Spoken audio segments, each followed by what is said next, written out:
Let's bring in Sarat Sethi. He's managing partner at DCLA and a CNBC contributor. He'll be with us for the entire hour. What do you make of what's been going on the past couple of weeks?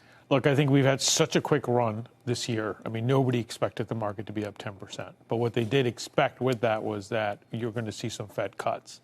But you've got a strong economy and you've got inflation. So the question is, where do we go forward from here? And at what point do you get interest rates cuts? But you've already got multiple expansions. So S&P trading at 21. It's up to earnings. It's up to companies that provide good earnings and good expectations. And what did you make of the bank earnings? We're going to talk a little bit more about that. They weren't really that bad. They weren't that bad. That's what I'm reading. And if you look at JP Morgan, right? JP Morgan year-to-date's up 7% after today's sell-off. But a year ago, it's up 43%. The S&P's up 25%. So a lot of it was built in on the expectations. Now what happens is you get the sell-off. You had people who probably crowd into the trade in the banks. JP Morgan is a phenomenal bank. It's one of our top holdings, right? You've got great management team, very diversified business. When you look at asset management, but then you look at M&A, capital markets, international, great balance sheet, great dividend.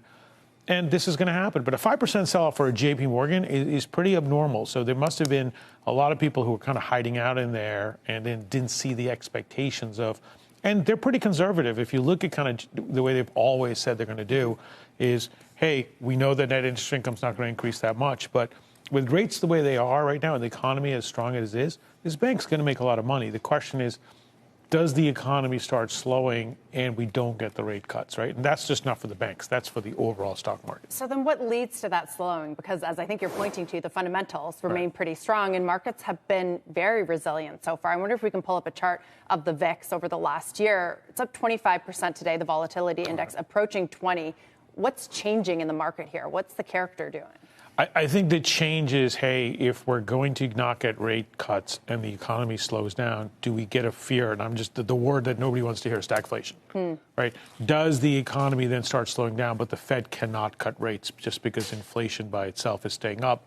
And Tyler, to your point, you were asking about geopolitical concerns. Well, that puts up commodity prices, right? We've seen oil prices now almost close to $90. That's not good for any inputs for basic materials, for anything in that sense. And I think that's where the fear is. And if China is starting to come back and you see global tensions, you're not going to get that foot off the brake for inflation that everybody was expecting, at least for the first couple quarters. So you mentioned one of your biggest holdings, Chase. Let's talk about your biggest holding, Nvidia. It is. What's happening there? What are you doing with it? What is your strategy with that stock? And a very good question. I mean, Nvidia became our largest holding because it grew so much. I mean, it's up 60% year to date.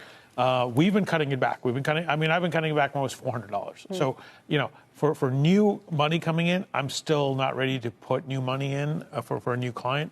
But I think at $850, it's pretty fully valued. And the question is, where does it go from here? And right now, it's an easy stock to take for profit taking, right? If you've made money, you can just take some of it, as we all have, right? Portfolio diversification is key. You do not want to get concentrated.